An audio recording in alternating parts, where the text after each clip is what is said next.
Hello everybody, I thought I'd do a quick video this evening just to round off this experience I've had at the physio recently. So over the last, what is it now, 8-10 weeks or so, I visited the physio. This is my fourth visit, was last night, and the idea behind last night was to just go through a couple of final checks and hopefully to find that I was in a position where I could be effectively signed off from the physio and without the need to return based on my current, if you like, needs. And so it's likely that in the future I will return simply to get a checkup and just to make sure everything is going smoothly and maybe just get some further tips and exercises. Equally, the place that I've been going to now does VO2 max testing and all sorts of other really cool, fun things. So it may be that in the future I look into doing something like that. Anyway, what I want to do is just go through the update on the exercises and what happened. On arriving last night, we got on the treadmill, just started off with some simple, I think about 7 mile an hour running, just to make sure the form was still there, which it was. I then had a question which had been bothering me probably for about a week or so, a week and a half, and I noticed it last week on my long run.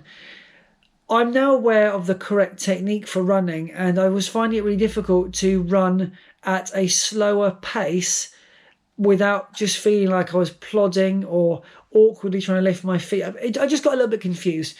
And so I asked a question, and what we concluded, or what rather the advice I was given, was that when dropping to say 5.5 miles an hour, sorry about the conversion, I don't know what that is. It was on a treadmill in front of me as miles an hour.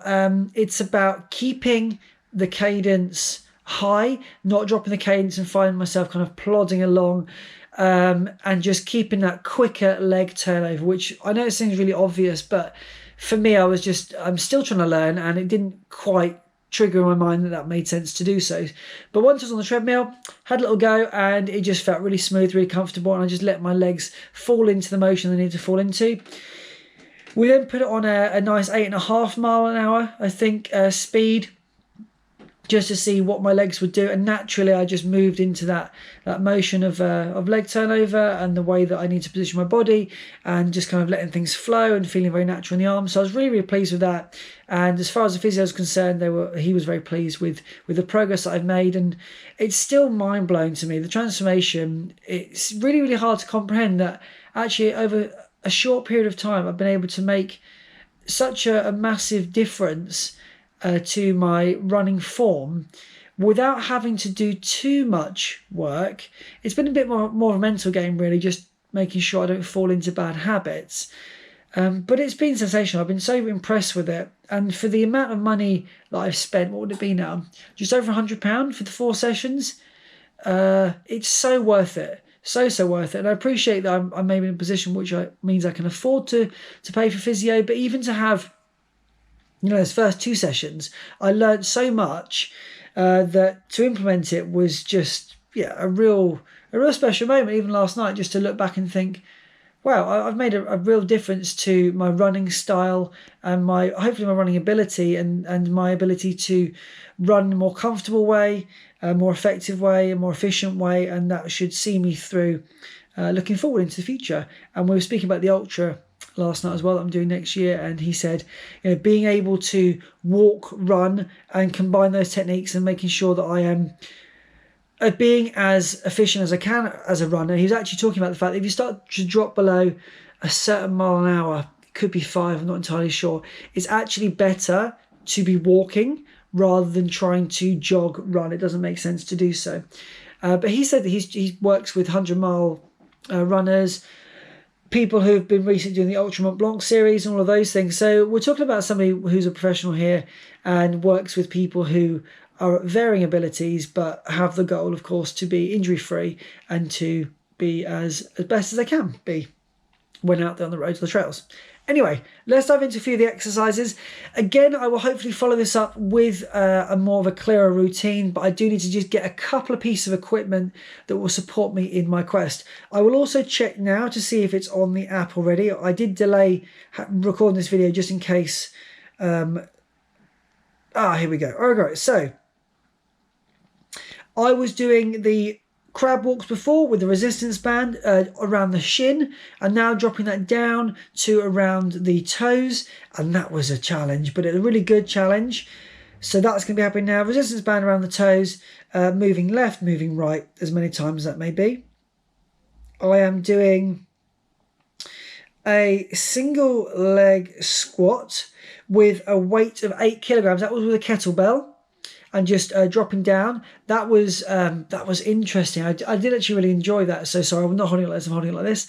Kettlebell, single leg squat, 1 set of 12 reps. And then I'm doing a single leg squats with weight reaching overhead. That was 4 kilograms that I used with a handheld weight. 4 kilograms, 2 hands overhead as I'm coming down. I will talk about the frequency of these exercises in just a moment. So we've got the resistance bands, we've got the single leg squats.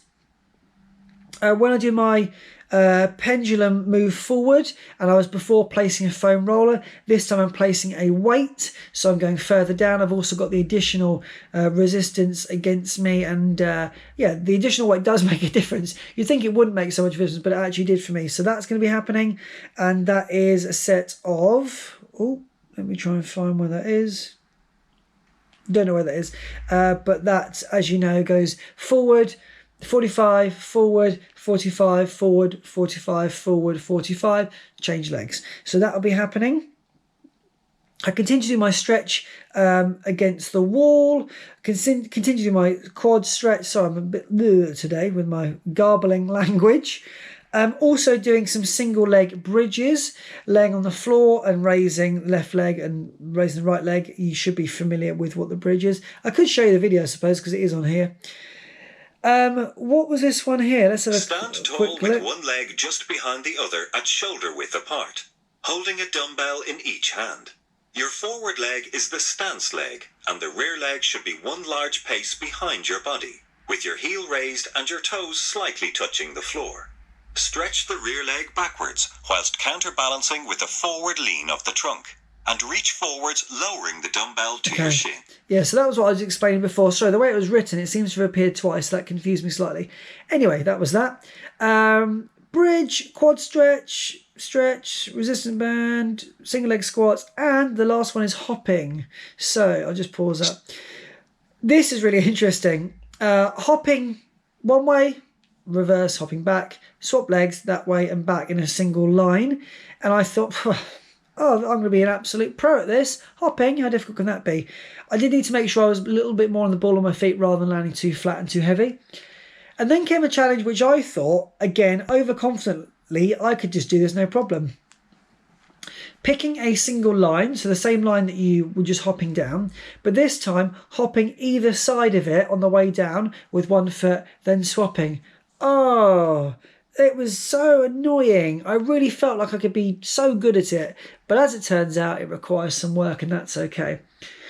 Hopefully that made some sort of sense. I feel like I didn't really articulate all of that very well, but I'm not going to record this video again. What I will do, though, is I will have the exercises available as a visual in probably a week's time or so when I've got all the bits and pieces I need. I need to get a kettlebell. I need to get a weight that's slightly heavier, just slightly, 4 kilograms.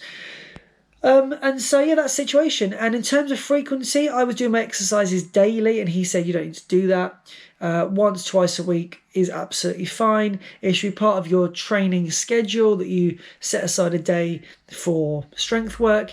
And he also said, you know, you need to be realistic about things like the weather, different conditions. It may be that one night is absolutely torrential rain, as it has been for the last couple of days, and you choose not to go out for a run, but instead swap the strength work around. So it doesn't have to be specifically before a long run or specifically after hill work or anything like that. It's just when it suits. And so I'm signed up from Physio. I've got some new exercises. I'm continuing to build strength. I'm feeling really, really good about myself. And I'm looking forward to what the future has to offer for me. And hopefully you found some value. And these things which seem so very obvious I needed to obviously be told it by a professional. I needed to experience it for myself. But hopefully I can save you some money. And if you'd like to know some more information about the people that I go and see, I've got no affiliation with them whatsoever.